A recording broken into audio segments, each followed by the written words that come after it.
Hey everyone. Tonight we begin with a single candle flame, lit before sunrise in a mud and timber house that has no floor except packed earth, no insulation except the body heat of the family, and quite possibly a goat, and no guarantee whatsoever that by the end of the year, everyone who woke up this morning will still be alive. That candle is the center of a world we can barely imagine, a world that ran entirely on the rhythms of the sun, the seasons, and the grinding, relentless, quietly heroic labor of ordinary men and women who never once made it into a history book. Tonight, we're going to live a full year inside that world. We're going to follow the agricultural calendar from January's frozen ground, through the mud and renewal of spring, the long, punishing heat of the summer harvest, and back around to the cold and the dark and the strange, firelit celebrations of midwinter. So before you get comfortable, take a moment to like the video and subscribe, but only if you genuinely enjoy what we do here. And let me know in the comments where you're tuning in from and what time it is for you. We are always curious whether you're settling in for the night or listening during the day. If you've got personal experience with farming, rural life, or remember stories your parents or grandparents told about working the land before mechanization took over, I'd especially love to hear your stories down below. Now, dim the lights, maybe turn on a fan for that soft background hum, and let's ease into tonight's journey together. We should begin, as any honest account of medieval peasant life must begin, by setting aside almost everything the movies have taught us. Because the popular image serves as downtrodden half-humans living in miserable servitude, or alternatively as cheerful rustics dancing around maypoles and drinking heartily, is wrong in both directions. The truth is considerably more interesting and considerably more human than either version. The English village we're going to spend this year in exists somewhere around the 12th or 13th century. Let's say approximately the year 1200, give or take a few decades on either side. It's a period historians sometimes call the High Middle Ages, and in England, it was in many ways the high watermark of the open field agricultural system that had organized rural life since before the Norman conquest. Our village, let's call it something appropriately English and unremarkable, Thornfield, has perhaps 30 to 40 families, which means somewhere between 150 and 200 people, give or take the inevitable uncertainties of medieval record-keeping. There's a church, there's a mill, there's a manor house nearby where the lord or his steward keeps an eye on things, collects rents, and dispenses a degree of justice that we will be charitable and describe as inconsistent. The people of Thornfield are not serfs in the popular imagination sense. Not exactly, not all of them. Medieval English peasant society was remarkably stratified. There were villagers who were technically free men, holding their land by documented tenure and owing money rents. There were villeins, the majority, who held land in exchange for labor services on the lord's domain, and who were bound to the manor in various legal ways. And there were cottagers, smallholders with little more than a house plot and a strip or two of field, who essentially survived by working for their slightly less impoverished neighbors. What bound all of these people together, freeman, villein, and cottager alike, was the land, not in any abstract or philosophical sense, but in the most brutally practical sense imaginable. The land produced food, food kept them alive, and the land's productivity was governed entirely by the seasons, which in medieval England were not subtle suggestions but absolute, governing, merciless facts of existence. January in medieval England was not a polite inconvenience. It was a test. The ground froze to a depth that could shatter a plowshare if you were foolish enough to try to work it. The livestock, what remained of the livestock since most of the cattle and sheep that couldn't be fed through winter had been killed in November, were penned in the byres, the animal sections of the longhouses, eating through precious stored fodder at a rate that kept every experienced farmer quietly counting days until spring. And the family ate through their stored provisions on the other side of the partition, also counting days and trying very hard not to do the arithmetic too carefully. The animals, it should be noted, were not an inconvenience lodged on the other side of the wall. They were insurance, their body heat, the combined warmth of 2 oxen, a cow, 3 sheep if you were prosperous, a pig, and a scattering of chickens, contributed meaningfully to keeping the family end of the house from falling below the kind of temperatures that actually caused harm. Housing the animals alongside the family was not a sign of backwardness, it was sensible engineering. carried out by people who understood thermodynamics perfectly well without using that word, because they experienced its consequences every winter of their lives. They slept together, the entire family, and sometimes a grandparent, on a wooden sleeping platform with a straw mattress if they were prosperous, on the floor with straw if they weren't. The concept of separate bedrooms was not merely a luxury they couldn't afford, it was an arrangement that would have struck them as actively dangerous, a reliable method of freezing to death for no good reason. Warmth was communal, warmth was survival. Luxury, thy name is sleeping in the same room as someone else breathing. Those who remember the Depression years, or who heard stories from parents about tenement winters when the coal ran out. About 4 people in one bed because that was the only way to get through January, will understand this. Not as medieval backwardness, but as a completely rational response to physical reality. The medieval peasant and the 1930s New York tenement dweller were operating from the same set of facts. Heat is scarce, people generate it, and collective warmth is how the vulnerable survive. Winter, then, was not idle time.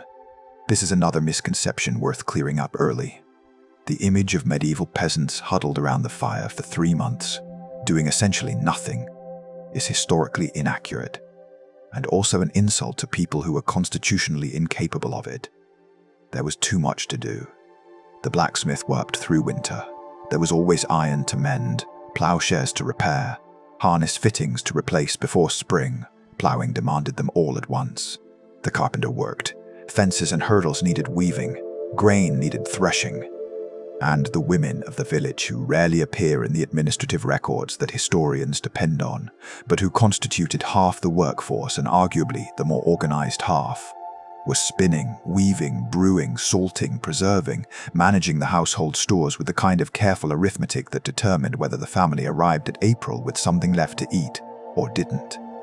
Let's talk about the women of Thornfield for a moment, because the historical record has done them a considerable disservice. Manor rolls and court records, the documents that survive, were kept by men, concerned with men's legal obligations, and largely ignored the labor that was, in many ways, the more essential half of the household economy. But we can reconstruct it from estate accounts, from coroner's records, from the occasional household manual that actually bothered to describe what women did. And what they did was staggering. A peasant woman's winter work included the spinning and weaving that produced the cloth her family wore. Virtually all of it, because buying cloth was a luxury, and buying ready-made clothing was essentially unthinkable. It included the brewing of ale, which, in a world where clean water was unreliable, was not a social nicety, but a public health necessity. It included the management of the kitchen garden, which, in the summer months, provided a substantial fraction of the family's vegetable nutrition: peas, beans, onions, leeks, cabbages, and various herbs that had different uses depending on whether you were cooking, attempting a cure, or conducting a kind of amateur pharmacy that probably worked rather better than you'd expect. The stored food was also her responsibility to manage. This was not a trivial task. The provisions set aside in autumn had to last until the first spring vegetables could be harvested, typically April, at the very earliest, more reliably, May. That was 4, 5, sometimes 6 months of careful rationing, of checking the grain stores for moisture or mouse damage, of monitoring the salted meats, of rationing the dried peas and beans so that February's portions didn't leave the family with nothing by March. Get the arithmetic wrong, and people went genuinely hungry in late winter. Not hungry in the modern, inconvenient sense. Hungry in the sense of weakness, illness, and children who didn't have quite enough to grow properly. February brought Candlemas. The 2nd of February, the feast of the purification of the Virgin, which the church had thoughtfully installed directly on top of what had previously been a midwinter celebration, marking the halfway point between the winter solstice and the spring equinox. This was not coincidence. The early medieval church was extremely practical about absorbing existing celebrations, reasoning, quite sensibly, that people were going to mark this point in the year one way or another, and it was better to give them a sanctified occasion than to have them do it unsupervised.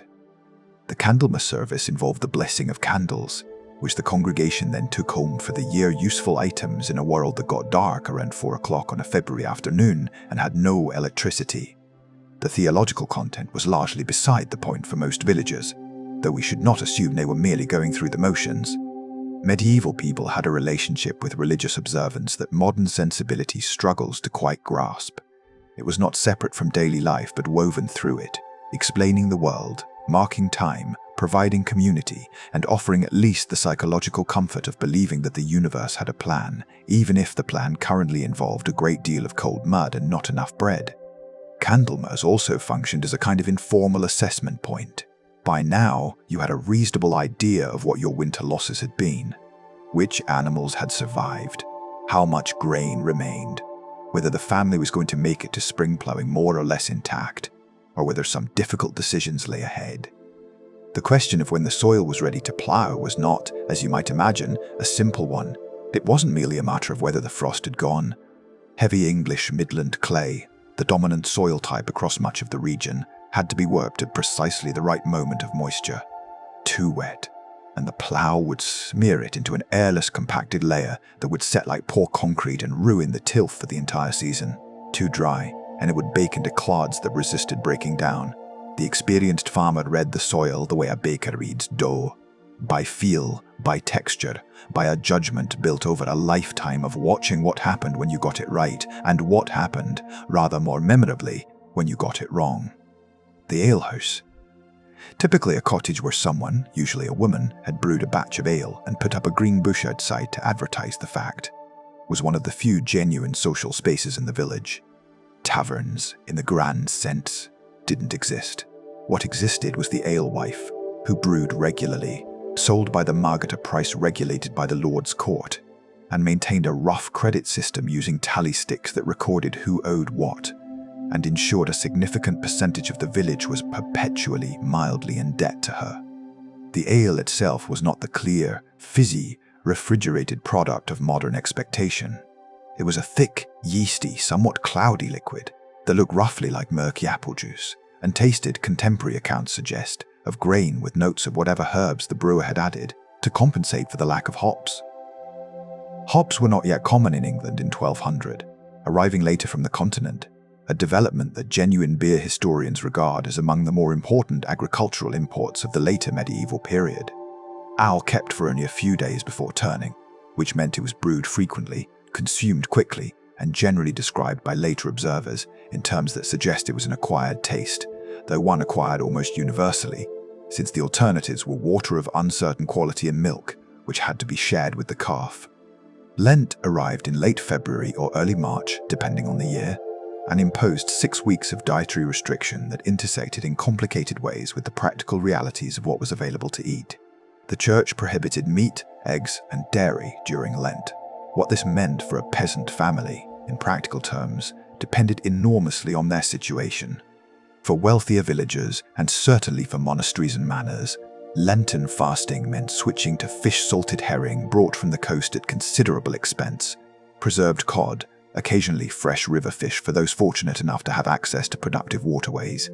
For an ordinary peasant family in an inland village, the honest answer was that Lenten dietary regulations were observed in whatever way they could be managed, and probably not observed at all in ways that weren't visible to the priest. The eggs that could be gathered from the chickens continued to be gathered. The cheese that needed to be made was made. The church was not unaware of this.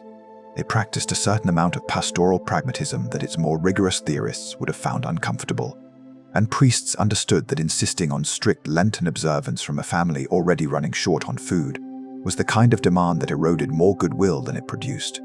What Lent actually functioned as, at the practical level, was a period of enforced grain rationing that aligned with the biological reality of late winter. When the grain stores were lowest, the livestock were too thin and too valuable to slaughter, and the previous year's vegetables were mostly exhausted.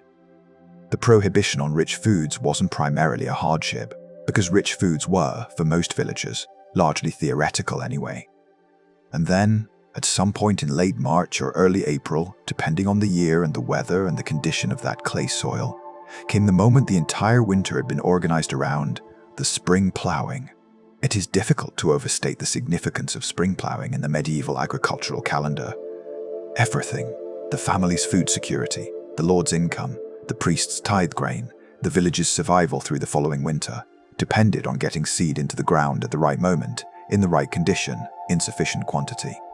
And the mechanism by which all of this happened was a heavy-wheeled plough pulled by oxen across ground that, if you were fortunate, had spent the winter becoming somewhat more workable, and if you were not, had consolidated into something approaching pottery. The heavy-wheeled plough, the Karuka, was not a simple tool. Understanding it is worth a moment's attention, because it was, in many ways, the defining technology of Northern European agriculture, and the reason the English Midlands could be farmed at all in the way they were. Heavy clay soils resist the simple scratch plough that worked adequately in Mediterranean conditions. You needed something that could cut down into that clay, turn it over, and create the drainage that prevented the seeds from simply rotting in waterlogged ground. The Karuka did this through a series of components that worked together in sequence. The coulter was a vertical blade that cut forward through the soil. The share was the horizontal blade that undercut the furrow slice. The mold board, the curved surface that gave the plough its characteristic shape, turned that cut slice over, burying the surface weeds and creating the characteristic ridge and furrow pattern, whose faint traces survive in English fields to this day, visible on aerial photographs as a kind of very slow writing left by 9 centuries of agricultural labor.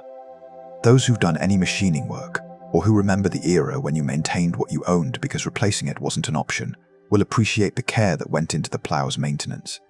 The iron components were forged by the village blacksmith, the same blacksmith who shod the horses if the village was prosperous enough for horses, repaired the iron rims of the cart wheels, and fabricated the hooks, hinges, and fittings that kept the rest of the village's material world functional. He was among the most important men in the community, and was paid accordingly, often in kind, in grain or grazing rights, which is why historians can find him in the manor records, while the vast majority of the people who actually fed the manor are invisible. The ploughing itself required at least 2 people, the ploughman who steered and managed the depth of the furrow, and the driver who controlled the ox team. 4 oxen was typical for the heavy clay soils of the Midlands, though some strips required 6, and on lighter soils you might manage with 2. The oxen were slow. They covered about half an acre per day in favourable conditions, and they were valuable beyond easy modern comprehension. An ox was worth more than most peasant families could earn in a year. Losing one to injury or illness during ploughing season was a potential catastrophe that might require borrowing an animal from a neighbour, a transaction that generated obligations lasting for seasons. This is worth pausing on, just for a moment, if you ever wonder what community actually meant in a medieval village. Not the pleasant theoretical sense, but the gritty, practical, reciprocal sense. The answer is partly this. People whose survival depended on shared resources developed very finely calibrated systems of mutual obligation and mutual assistance, because the alternative was not independence, but death. The village was not a collection of autonomous households. It was a web of small, carefully tracked debts and credits, favours given and returned, arrangements that looked informal but were remembered with the precision of a bank ledger, because the stakes were exactly that serious. After the ploughing came the harrowing, and after the harrowing came the sowing, and if you think this sounds like a straightforward sequence of tasks, you have not spent time thinking carefully about what could go wrong at each stage, because medieval farmers certainly had. The harrowing, dragging a heavy wooden or iron-toothed frame across the ploughed surface to break down the clods and cover the seed, was itself a skilled operation. Too light, and the seed sat on the surface for every bird in the county to eat at leisure.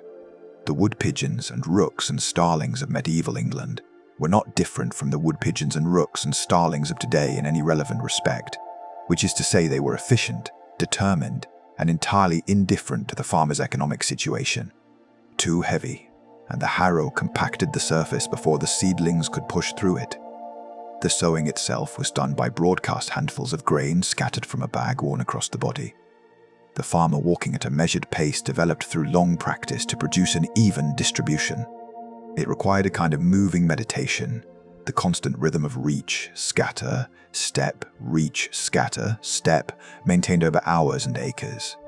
Get distracted and your spacing went irregular, producing patches of crowded growth and bare spots that would show in the harvest yields months later. The seed rates used in medieval agriculture appear, to modern eyes, remarkably low. Where a modern wheat crop might use somewhere between 100 and 200 kilograms of seed per hectare, a medieval farmer might use 30 or 40. partly because seed was expensive and had to come from last year's harvest, partly because the varieties grown were taller stalked and more aggressive in spreading than modern dwarf wheats, and partly because medieval fields, despite the best efforts of the farmer, were rarely clean of weeds, and a dense stand of grain in a weedy field could smother the competition, while a sparse stand simply surrendered to it. Sometime in April or May, the village court would sit. This was the manorial court, the hallmoot or court baron, depending on the precise nature of the tenure, and it handled the disputes, obligations, and minor infractions that accumulated over a season of people living in extremely close proximity to each other and each other's livestock. The records of these courts are among the most revealing documents we have of actual medieval village life, because they are not idealized, not theological, and not concerned with kings or battles. They are concerned with Thomas the Miller's pig getting into Agnes the widow's vegetable plot, and with whether Walter Carpenter's strip encroached on his neighbour's headland, and with the persistent problem of someone in the eastern field leaving their gate unlatched, and with the matter of the common field sheep that nobody would admit to owning but everyone had seen. These court records, scattered across English archives from the 13th century onward, tell us things that no chronicle ever would. We know the women appeared in court as plaintiffs and defendants more often than most people expect. Widows in particular had significant legal standing in relation to their landholdings, and the courts took their cases seriously in a way that the broader legal system of medieval England often didn't. We know that the village regulated its own agricultural practices collectively, issuing bylaws about when the common fields could be grazed and when gates had to be closed, and fining those who violated them with a regularity suggesting the fines were a practical revenue stream rather than an effective deterrent.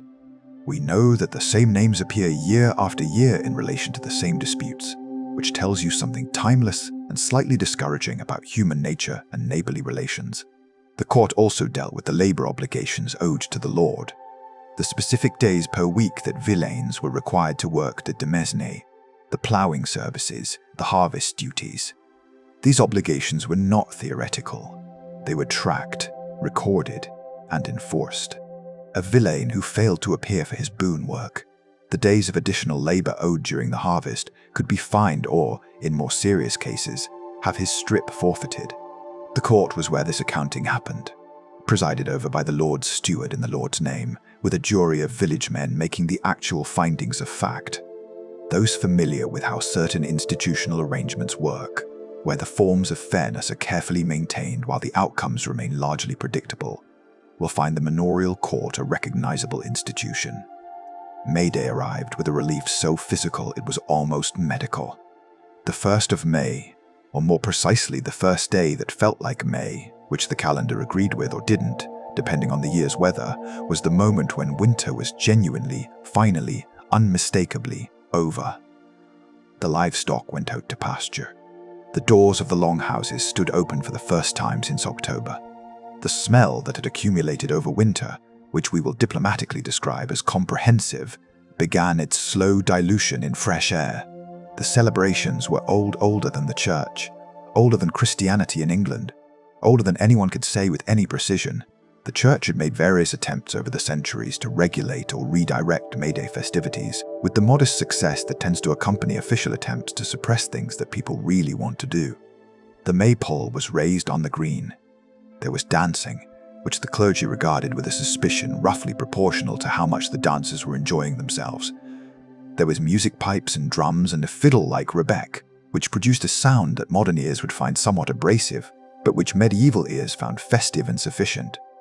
There was also, it should be said with appropriate historical candour, a certain amount of behaviour in the woods and hedgerows on May Eve that the church found entirely objectionable and that the village found entirely natural.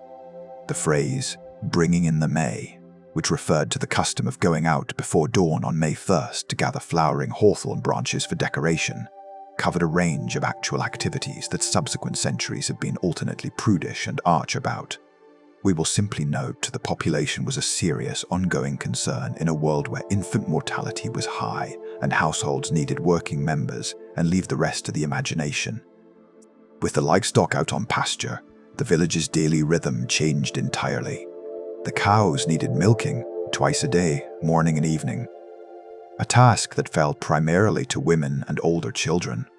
The dairy work now began in earnest, milk collected and processed into cheese and butter, which would be salted, stored, and consumed over the coming months or sold at the nearest market town if there was surplus. Medieval English cheese was not the aged, complex product of later centuries. It was fresh, simple, and made in large quantities by women who had a production line efficiency born of doing it every day for decades. The butter churn was a domestic fixture as important as the hearth, and the making of butter was hedged about with a considerable amount of folk belief about what could cause it to fail.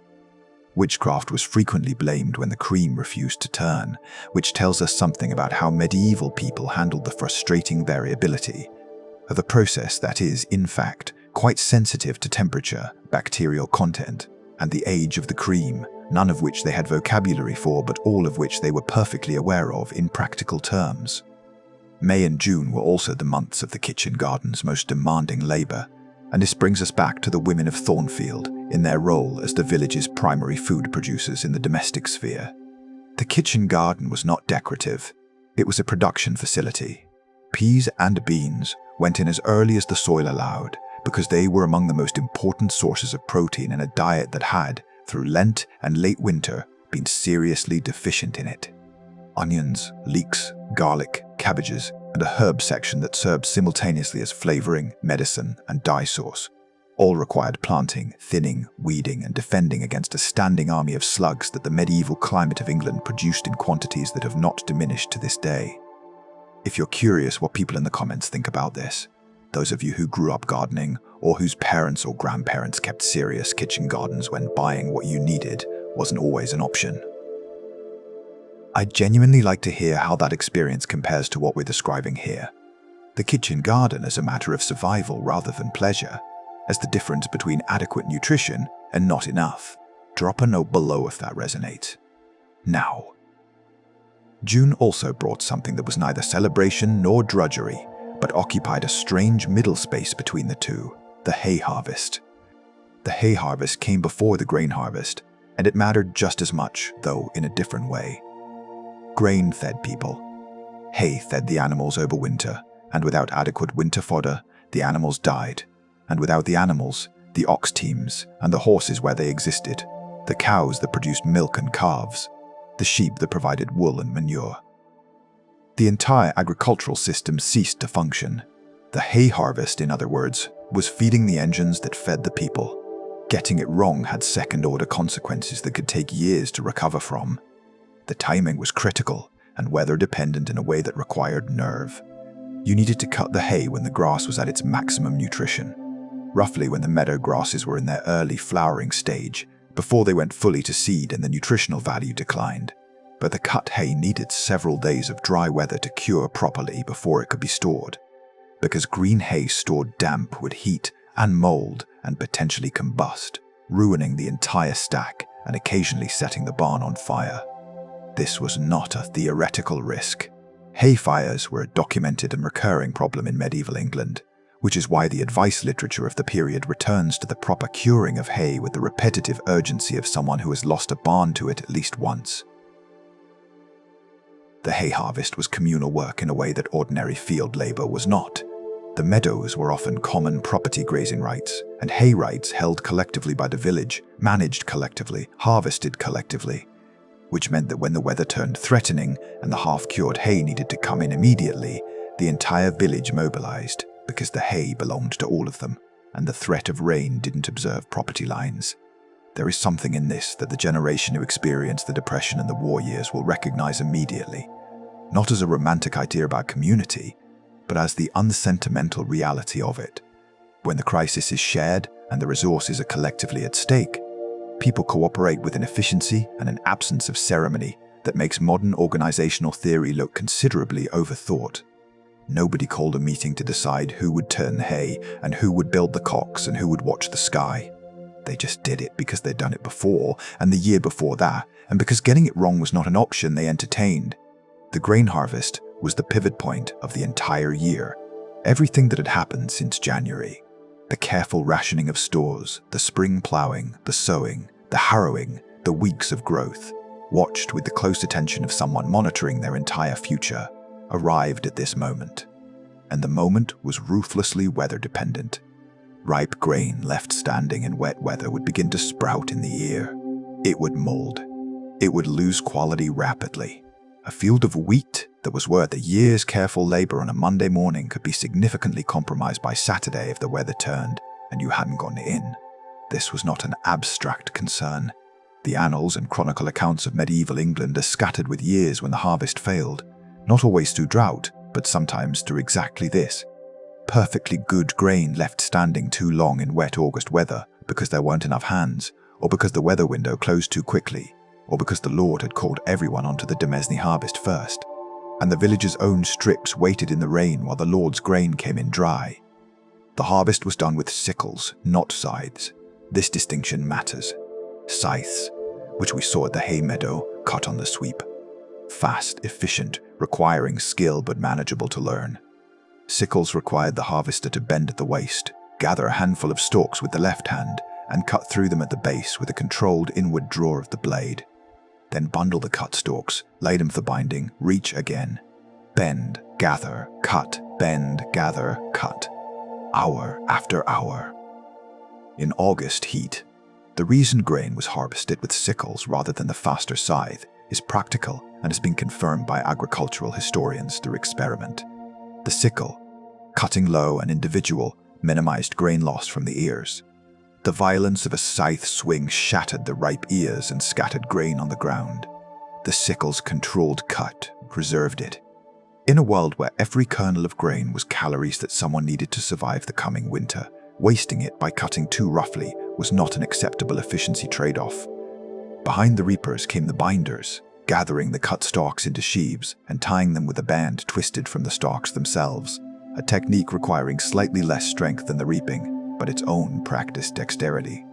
The sheaves were then stood in groups of 6 to 12, leaned against each other to form stooks, which allowed air to circulate and the grain to continue drying while the cut continued across the field. And behind the binders and the stookers came the gleaners. Gleaning was a formal rite, recognized in English common law and in church teaching alike, the right of the poor to gather what remained in the field after the main harvest. It appears in the Old Testament. It appears in the Domesday Book's implications.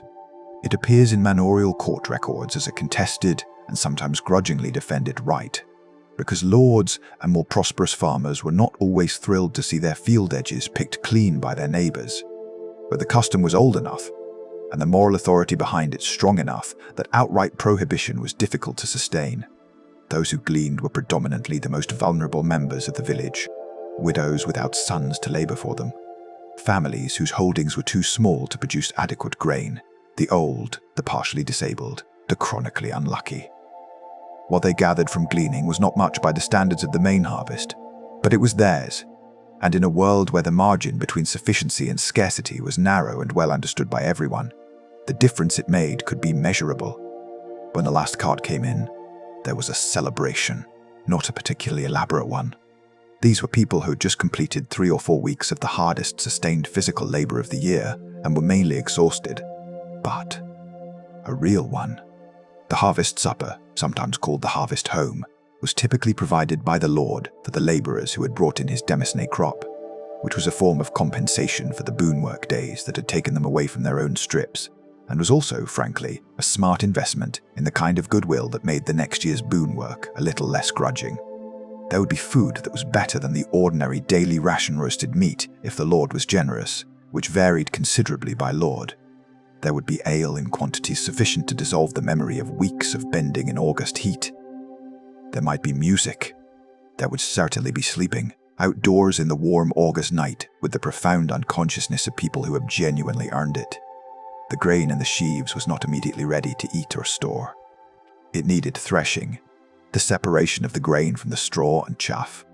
This was done with flails on the threshing floor of the barn, and it was work that could be spread across the autumn and winter months at a manageable pace, which was fortunate because it was also extremely tedious and physically demanding in equal measure.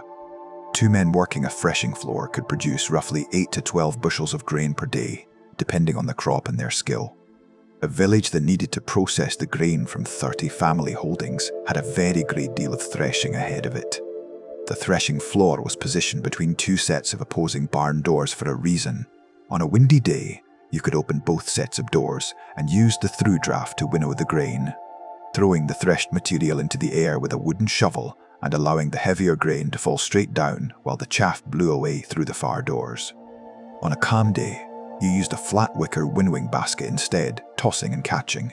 Either way, you got grain dust in every available surface of your body, and the end product was something that retained enough small stones, weed seeds, and miscellaneous debris that the bread made from it had what contemporary accounts diplomatically call texture, and what modern dentistry would recognize as an excellent explanation for the worn tooth enamel found in virtually every medieval skull examined by archaeologists. The threshed grain then needed milling, and this brought every peasant family in Thornfield into mandatory contact with one of the most discussed and resented figures in medieval rural life, the miller. The lord typically held the monopoly on milling in the village. The mill was the lord's property, and villagers were legally required to have their grain ground there and to pay the miller a portion of the flour as his fee.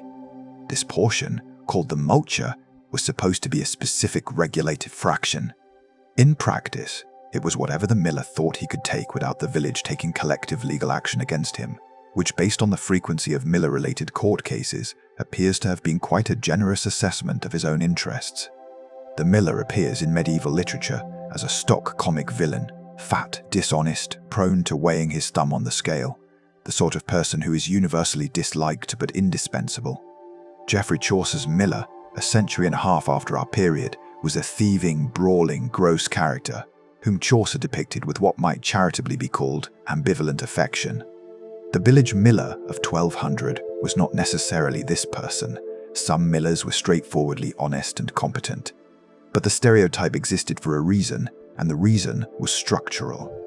A monopoly, imperfect information about how much grain went in versus how much came out, and no practical alternative combined to produce a situation that favored a certain type of professional personality.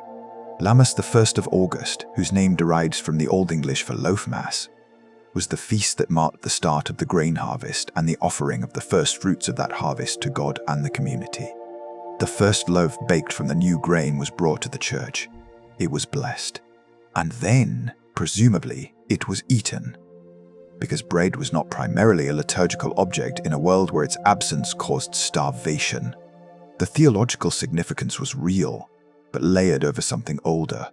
A harvest, beginning ceremony that predated Christianity in England by whatever distance you want to calculate.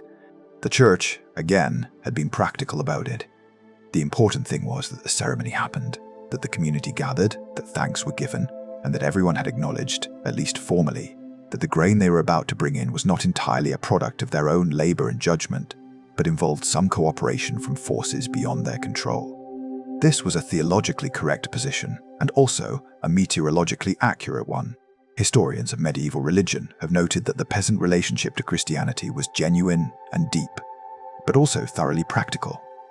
Saints were appealed to for specific, concrete assistance. Saints within for the harvest weather. Saint Margaret for women in labor. Saint Apollonia for toothache. Saint Anthony for lost things, a specialty that must have kept him extremely busy in a world where most people owned few enough objects that losing one was genuinely consequential. The gap between the grain harvest and the autumn work was among the shortest pauses in the agricultural year. Perhaps 2 or 3 weeks of something approaching comparative ease before the whole machine started moving again. There were apples to pick and press into cider if the orchard had been productive. There were hedgerow berries to gather, sloes, crab apples, elderberries, hawthorn berries that could be preserved into the kind of preserved fruit that added something beyond pure sustenance to the winter diet. There was the question of which animals would be kept through winter and which would be slaughtered before the fodder ran out. A calculation that required knowing how much hay had come in, how many animals you had, and doing the arithmetic honestly. Those who remember wartime and Depression-era household management, who remember the preserving jars being brought out in September, the serious business of laying in what would see you through, will recognize the emotional register of this season. The abundance of the harvest was real and welcome, but so was the knowledge that winter was not theoretical. It was on its way, it was specific, and it would arrive at a time determined entirely by the calendar rather than by anyone's readiness. The village of Thornfield went about the business of September with the unhurried efficiency of people who had done this before. They knew what needed doing. They had always known. And they did it. September eased into October, and October had its own logic. The pigs went into the woodland for pannage, the right to feed them on the fallen acorns and beech mast of the common wood, which was itself a carefully regulated resource, with the number of pigs each family could drive in, calculated by the size of their holding, recorded in the manor rolls, and enforced with the kind of diligence reserved for things that actually mattered. A pig that had spent 6 weeks in the oak wood converting free acorns into body weight was, by November, worth considerably more than a pig that had spent those same 6 weeks converting expensive grain into body weight.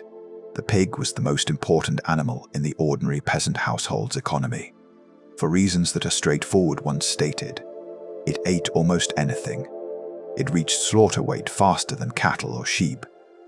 It produced a larger proportion of usable meat per carcass, and the fat it provided was essential for cooking, preserving, waterproofing leather, and a dozen other uses that required some form of grease. The household with a pig was meaningfully more secure than a household without one. Getting that pig through the autumn in good condition, without it escaping into the Lord's garden or a neighbour's grain store, which the Manor Court records confirm was a recurring temptation for pigs of all periods, was a matter of some practical attention. October also brought the autumn fairs, one of the few occasions when ordinary villagers moved beyond their immediate locality into the slightly wider world of the market town. The fair was where you sold surplus animals, bought what you couldn't make or grow, and encountered the travelling merchants who moved between the larger centres of trade carrying goods from distances that would have seemed extraordinary by the standards of daily life. Spices from the east via London merchants who had them from Italian traders, who had them from Arab intermediaries, who had them from sources further still. Salt from the coast, tin from Cornwall, quality iron goods from centres that specialised in their production. Most villagers attended with modest ambitions. Sell the calf you've been fattening since spring. Buy some salt to see you through the preserving season. Replace a worn tool. The transactions were small and the goods were practical, but the fair was also news. It was, in a world without newspapers or postal systems, the primary mechanism by which information travelled at the speed of human feet. The autumn ploughing was in some ways the mirror of the spring ploughing, the same heavy work, the same soil reading, the same ox teams, but with a different purpose and a different emotional weight. The spring ploughing was hope, the investment of labour and seed into a future that was not yet secured. The autumn ploughing was consolidation, the turning under of the year's stubble and weed growth to rot over winter and return to the soil as something useful. The fallow field prepared for next year's rotation.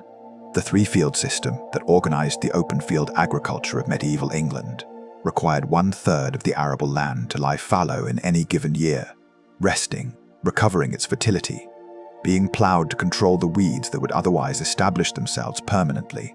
This was not scientific knowledge in the modern sense.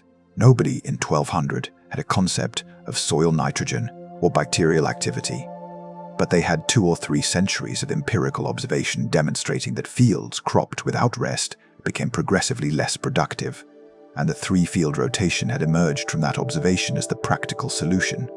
They were, in other words, correct in their management, for reasons they understood empirically rather than theoretically. This distinction mattered somewhat less than whether the wheat grew. The nights drew in. This is such a familiar phrase that it has lost some of its force, and it is worth recovering that force for a moment. In a world without artificial light beyond the feeble pool of a tallow candle or a rush light, a burning rush soaked in fat, which produced something roughly equivalent in lux to a candle burning underwater. The shortening of the days was not a cosmetic inconvenience. It was a fundamental reorganization of what was possible. Work that required seeing field work, skilled craft work, any task requiring visual precision, was constrained to the hours of usable daylight, which by late October in the English Midlands meant perhaps 8 hours on a clear day and considerably fewer on an overcast one. The family gathered into the single-lit room, around the single fire, in the single circle of warmth and visibility. Reading, if anyone could read, which in a village of this period was principally the priest, was done in this light.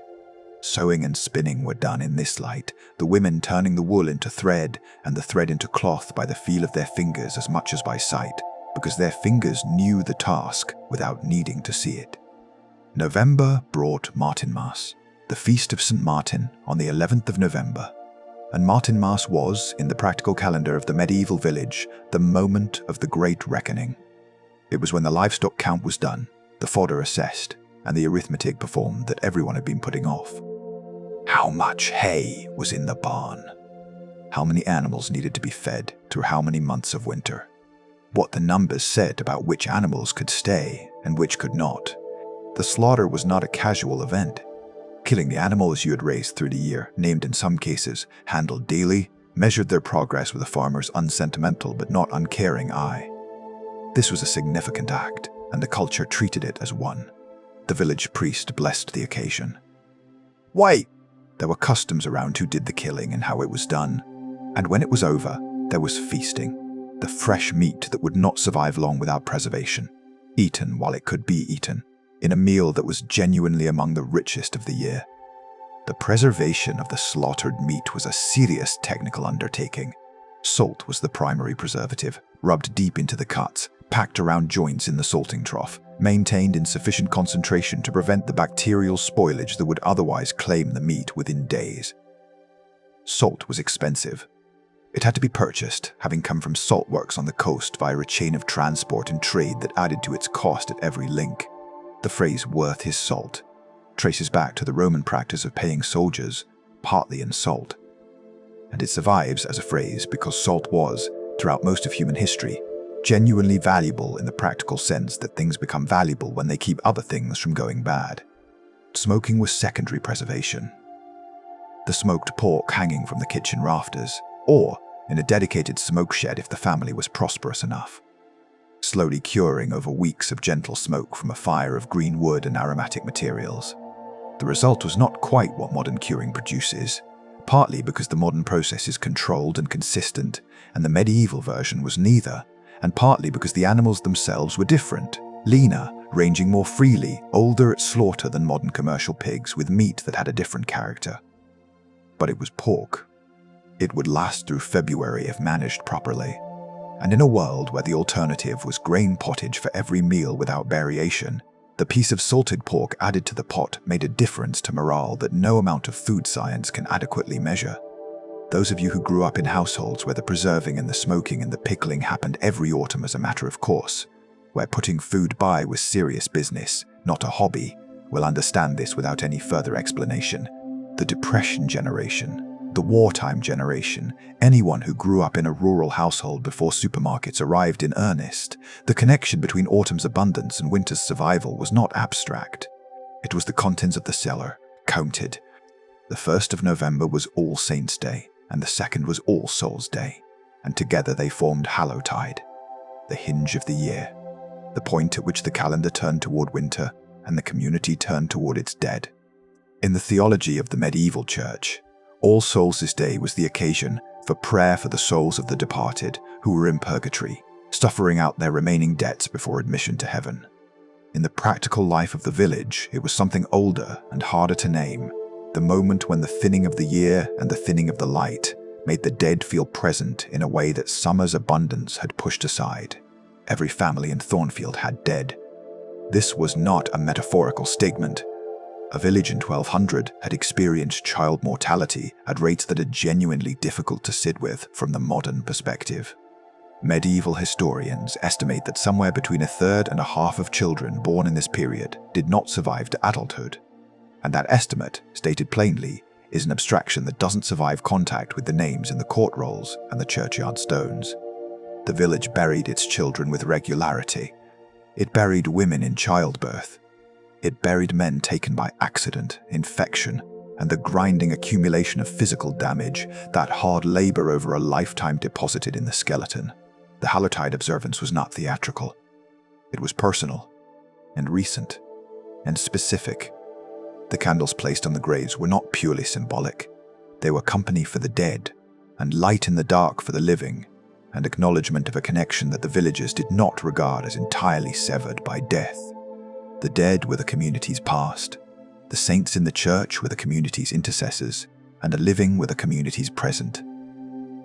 And these three things existed in conversation with each other in a way that made medieval Christian practice quite different from its modern descendants, though perhaps somewhat closer to the folk Catholicism of parts of Mexico, or the practices of other cultures that have maintained a warmer relationship with their dead than the Protestant tradition generally sanctioned.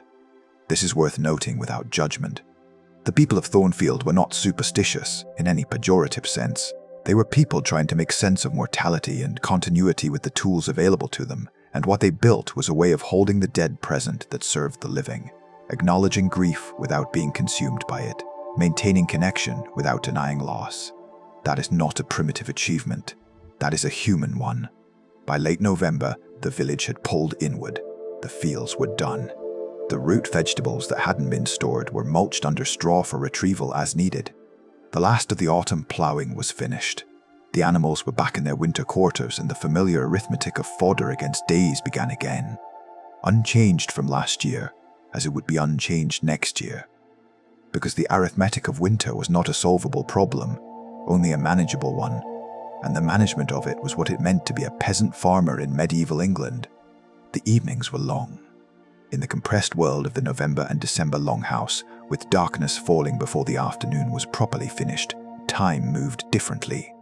The work that was done was indoor work, the spinning and weaving and mending and carving and leatherwork and tool maintenance that formed the winter's quiet industry.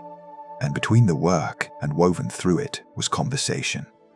The primary entertainment available in a world without any other kind. We do not have transcripts of what was said in those winter evenings. We have, instead, the echoes, the stories recorded in later folk collections that had been told for centuries before anyone wrote them down. The riddles that turn up in Anglo-Saxon manuscripts with the gleeful energy of someone who found wordplay endlessly satisfying.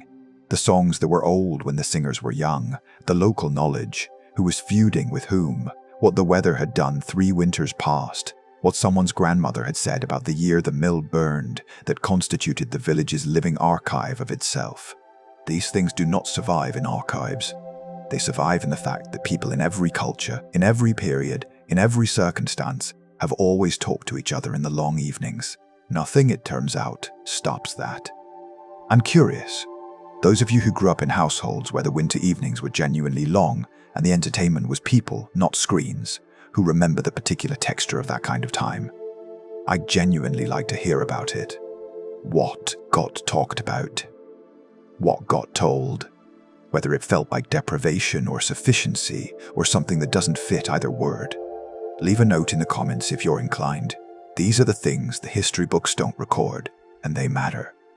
Advent began 4 Sundays before Christmas, and the church treated it as a penitential season, a time of fasting and preparation, of spiritual stock-taking before the great feast, which had certain practical implications for a village already managing its food stores with careful arithmetic. The fasting requirements of Advent were somewhat less demanding than Lent, but operated on the same principle: abstention as spiritual preparation, the emptying of the body as a form of readiness. For the peasant family, Advent's theological content was real, but coexisted with the practical reality of December. The days were now at their shortest. The winter solstice was approaching. The stored food and the length of the winter were being measured against each other daily, in that quiet way of people who know the numbers without needing to write them down. The fire was the center of everything, and fuel management. How much wood remained, how much peat if the family had access to a peat bog, how carefully to bank the fire at night to preserve the coals without burning more than was necessary, was its own ongoing calculation. The gathering of firewood was governed by the same manorial right system that governed everything else.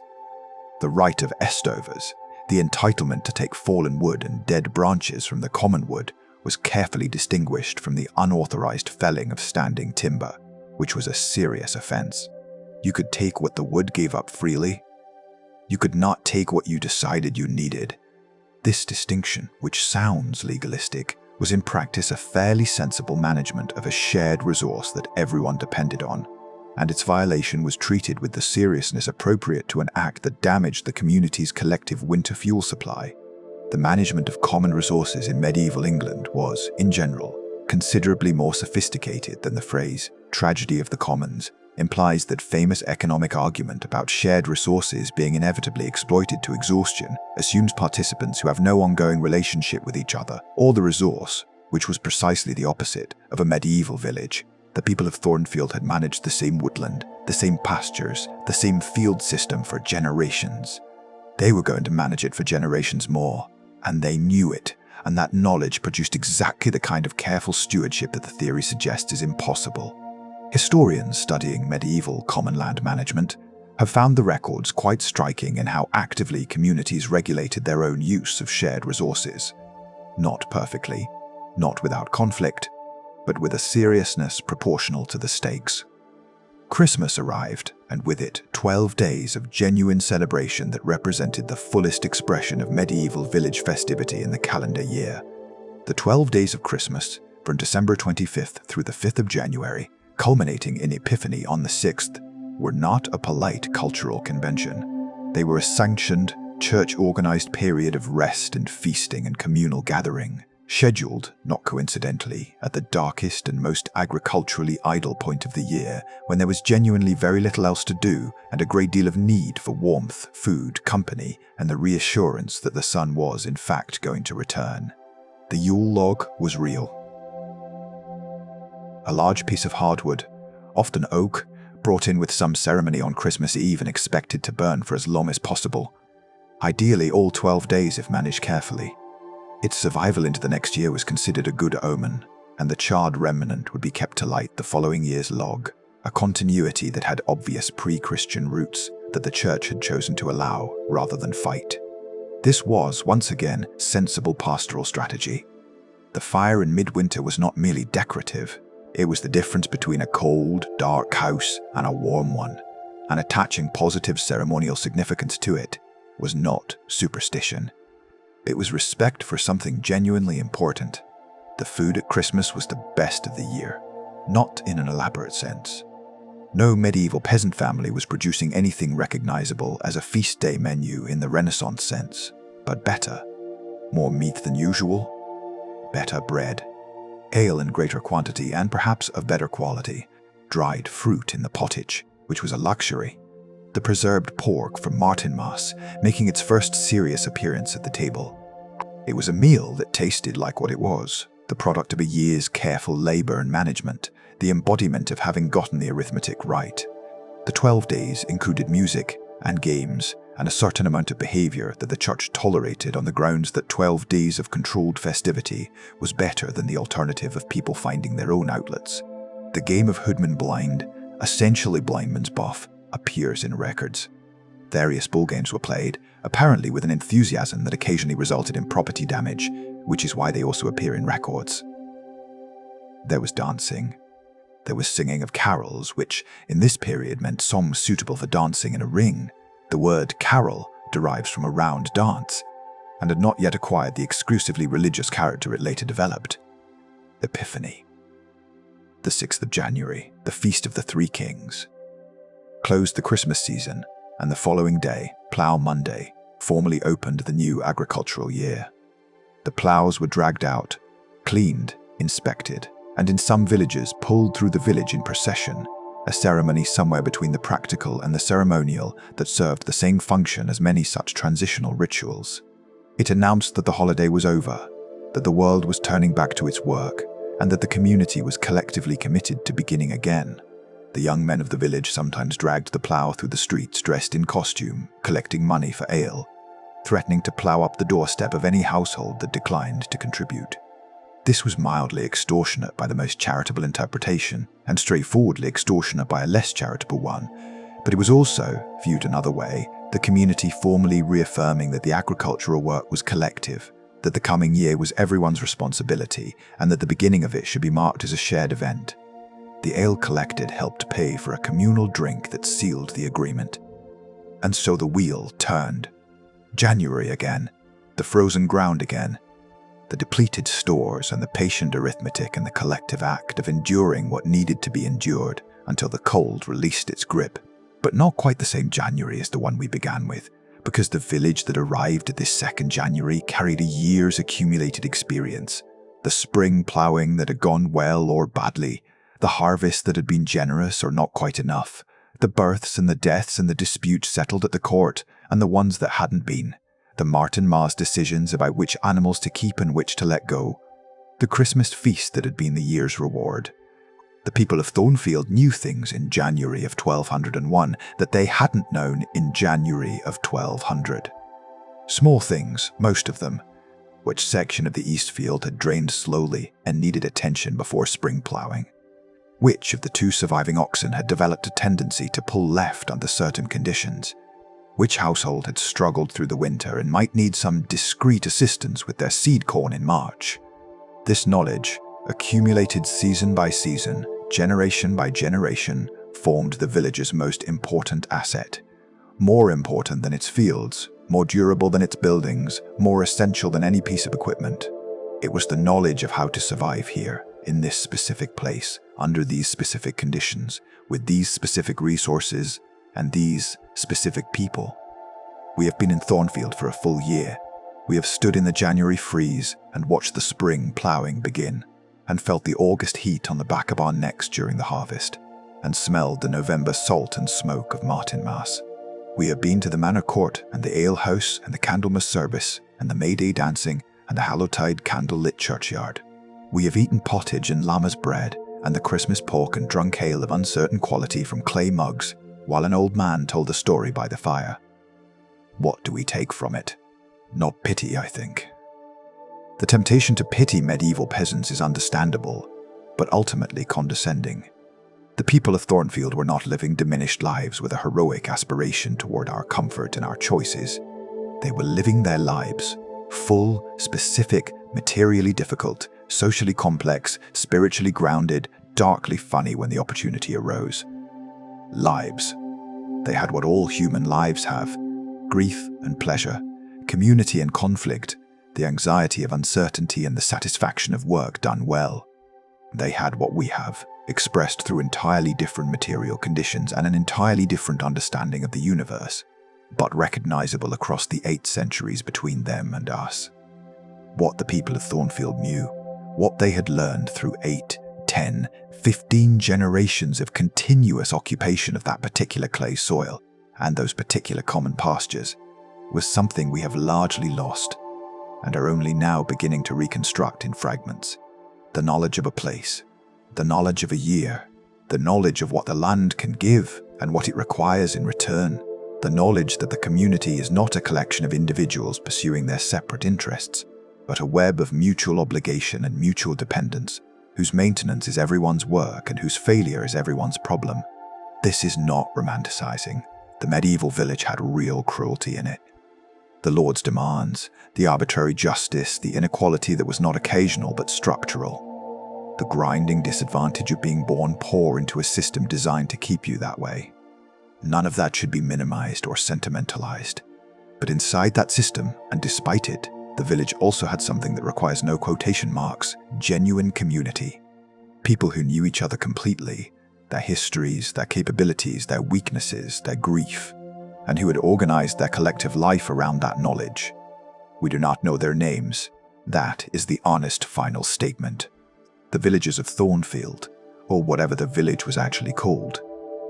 In the thousands of actual Thornfields scattered across the English Midlands, left behind the impressions of their plough furrows in aerial photographs, the charred seeds in their burned-down buildings that archaeologists sieve with infinite patience from the soil, the occasional entry in a manor roll, a name in a court case, a skull in a churchyard with its worn teeth, and its healed breaks, and its evidence of a long life of very hard work.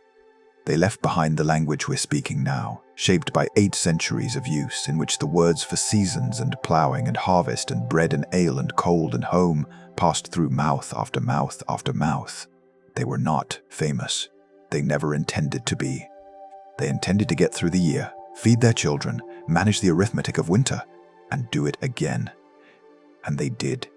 Generation after generation, across the 6 centuries between the Norman conquest and the agricultural revolution that finally ended the open field system.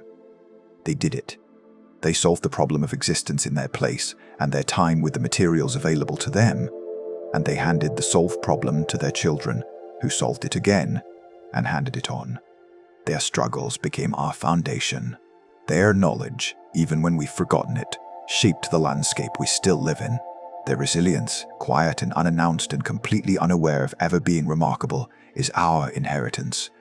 Tonight, as you drift off, perhaps with the sound of rain or the particular quiet of a house at rest, you are sleeping in a world they made possible. The food you ate today came from fields that exist because people learned, over centuries, how to tend that particular soil.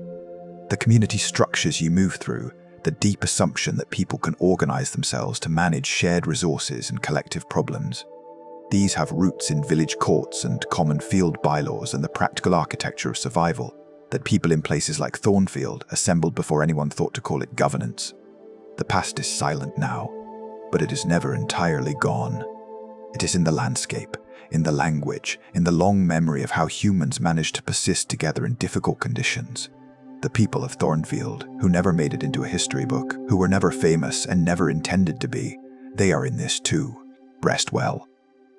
And in the quiet at the edge of sleep, if you spare a thought for the people who were cold before you were warm, who were hungry before you were fed, who were up before dawn when dawn was the only light they had.